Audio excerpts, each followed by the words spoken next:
আসলে 1991 সনে আব্বা প্রথম মন্ত্রী হয়ে, আব্বা প্রয়াত আব্দুল্লাহ আল নোমান, তিনি প্রথম মন্ত্রী হয়ে এই আমাদের মিন্টু রোড এবং চট্টগ্রামে প্রতি বছর ঈদের পরদিন এবং ঈদুল আজহার পরদিন ঢাকা চট্টগ্রাম মিলিয়ে প্রতি বছর চলত।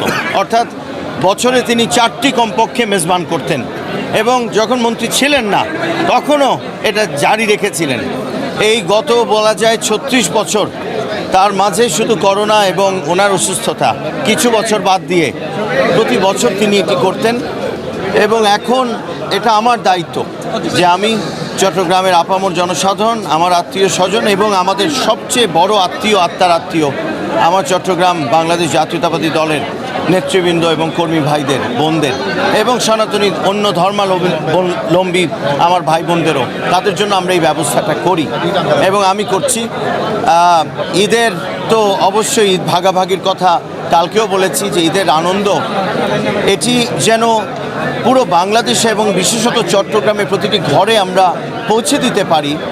মানুষের জীবন যেন আরও সুন্দর হয় ঈদুল ফিতরের দিন আগামী বছরগুলোতে, সেই প্রত্যয় এবং অঙ্গীকার আজকে রাখছি যে আমরা আমাদের সে কাজটি করে যাব যেন আগামী বছরগুলোতে আমরা ঈদুল ফিতরে মানুষকে আরও সুন্দর, সুখী, সমৃদ্ধ বাংলাদেশ উপহার দিতে পারি আগামী ঈদের আমাদের বাংলাদেশের জনগণকে।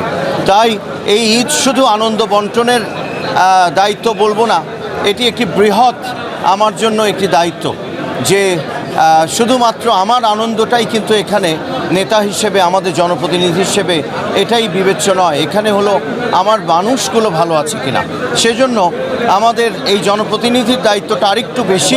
আমরা এখন শুধু ব্যক্তির ঈদ পালন করছি না, আমরা সবাইকে নিয়ে ঈদ পালন করছি এবং আমাদের চিন্তা এই আমার আসন যেমন 4,92,000, চট্টগ্রাম 9 সেরকম 5 লক্ষ মানুষ, তাদের জন্য আমাদের চিন্তা করা দরকার। তারা ভালো আছে কিনা, তারা ভালো ঈদ কাটাচ্ছে কিনা, সেই চিন্তা থেকেই যদিও আজকে আমাদের নেতৃবৃন্দের জন্য এই আয়োজন এবং আমাদের ঈদ পুনর্মিলনী, সেখানে আমাদের অনেক আত্মীয় স্বজন, আমাদের চট্টগ্রামের অনেক শুভাকাঙ্ক্ষীরা আসবেন, সনাতনী ধর্মাবলম্বী, অন্যান্য আমাদের বুদ্ধিস্ট, আমাদের খ্রিশ্চানিটি থেকে যারা আছেন তারা আসছেন। অতএব দেখতে পাচ্ছেন অত্যন্ত আনন্দমুখর পরিবেশ, কিন্তু তারপরও ভুলে গেলে চলবে না, সবাই একইভাবে ভালো নেই। তাদের জন্য আমরা চিন্তা করছি এবং তাদের জন্য দোয়া করছি এবং সামনের বছরে তারা যেন আরও ভালো সুন্দর ঈদ কাটাতে পারে, সেজন্য আমরা কাজ করব জনপ্রতিনিধি হিসেবে। ধন্যবাদ।